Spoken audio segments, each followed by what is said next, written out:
સમય એટલે આજ્ઞમ, ભગવાનના ત્રિલોકનાથ વિતરાગ સર્વજ્ઞ પરમાત્માના મુખથી નીકળેલી વાણી એને આજ્ઞમ કહે છે.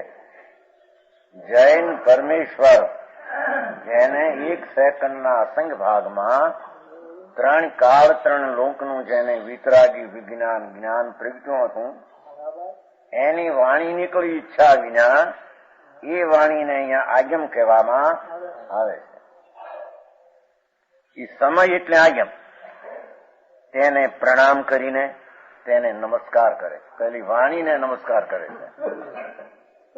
ભગવાન પરમાત્મા વિતરાગ સર્વજ્ઞ દેવ ત્રિલોકનાથ એમને તો વંદન હો, પણ એમની વાણીને વંદન છે. શાસ્ત્ર ગુરુ ત્રણેયને વંદન છે. તેને પ્રણામ કરીને પોતે તેનું કથન કરશે. પોતે એટલે કુંદકુંદાચાર્ય મહારાજ દિગંબર સંત હતા પહેલા સૈકામાં, એ પોતે તેનું કથન કરશે.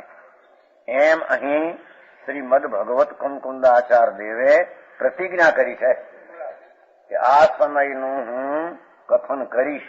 ભગવાન ત્રિલોકનાથે કહેલા એમાં બધું આવશે. એમાં તે પ્રણામ કરવાને અને કથન કરવાને યોગ્ય છે બે વાત.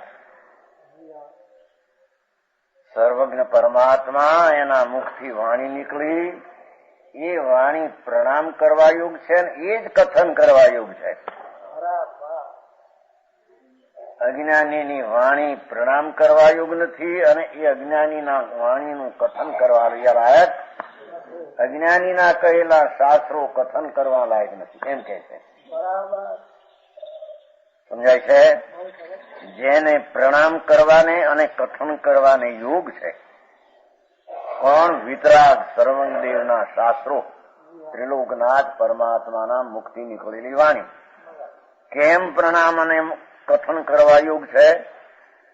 કારણ કે તે આપ્ત વળી ઉપદેશ હોવાથી. આપ્ત નીચે અર્થ છે, એ ભગવાન આપ્ત છે, વિશ્વાસ પાત્ર છે. વિતરાગ અને સર્વજ્ઞ પદ જેને પ્રગટ થયું છે, તેથી તે ભગવાન આપ્ત નામ વિશ્વાસને પાત્ર છે. પ્રમાણ ભૂત છે. એ વિતરાગ સર્વજ્ઞ દેવ જ પ્રમાણ ભૂત છે.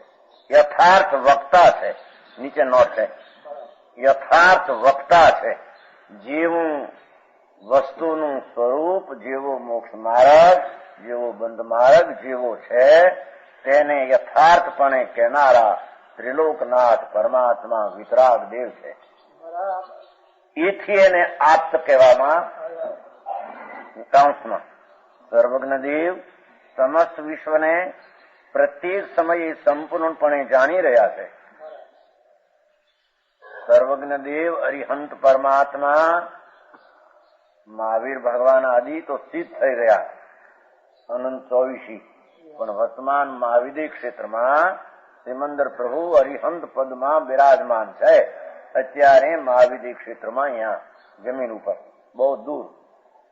એ બધા સમસ્ત વિશ્વને એ પ્રત્યેક સમયે સંપૂર્ણપણે જાણી રહ્યા છે. ત્રણ કાળના ત્રણ લોકના બધા પદાર્થને એક સમયે એટલે પ્રત્યેક સમયે દરેક સમયે સંપૂર્ણપણે, દરેક સમયે ને સંપૂર્ણપણે ભગવાન કેવળ જ્ઞાની ત્રિલોકનાથ જાણી રહ્યા છે. અને તેઓ વિતરાગ મોહરાગ દ્વેષ રહિત હોવાથી તેમને અસત કહેવાનું લેશ માત્ર પ્રયોજન રહ્યું. મોહ નથી, રાગ નથી, દ્વેષ નથી. સર્વજ્ઞપણે જે ત્રણ કાળ ત્રણ લોક જોયા એવું સચ કથન કર્યું.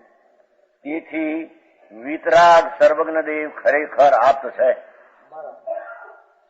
આવા આપ્ત વળી આજ્ઞમ ઉપદેશવામાં આવ્યું હોવાથી, આવા આપ્ત વળી શાસ્ત્ર કહેવામાં આવ્યું હોવાથી તે આજ્ઞમ સફળ છે. તે આજ્ઞમ સફળ છે. તો સમજાણું? ત્યાં તેનું આપ્ત વળી ઉપદેશ પણ એટલા માટે છે. ચોથી લીટી ટીકાની, ત્યાં તે વાણીનું ભગવાનના આગમનનું ઉપદિષ્ટપણું એટલા માટે છે કે જેથી તે શ્રમણના મુખમાંથી નીકળેલ અર્થમય છે. શ્રમણના મુખમાંથી નીકળેલ અર્થમય, એની હવે વ્યાખ્યા કરી. શ્રમણો એટલે મહાશ્રમણો, સર્વજ્ઞ વિતરાગ દેવો, એના મુખથી વાણી નીકળી. અને અર્થ છે ને, શ્રમણના મુખમાંથી નીકળેલ અર્થ. અર્થ એટલે અનેક શબ્દોના સંબંધથી કહેવામાં આવતો વસ્તુ, પણ એક એવો પદાર્થ.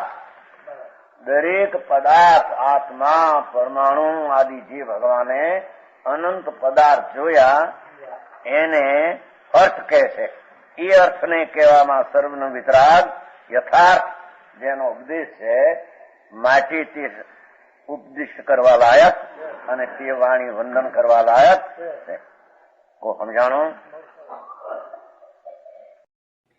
તથાપિ કહાન વાણીના અંકાયે મૂલ્યના કદી.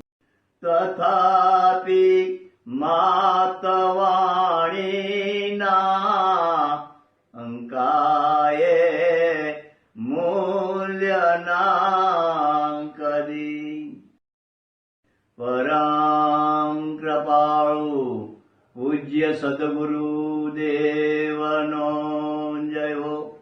પ્રસામૂર્તિ પૂજ્ય ભગવતી માતનો જય હો.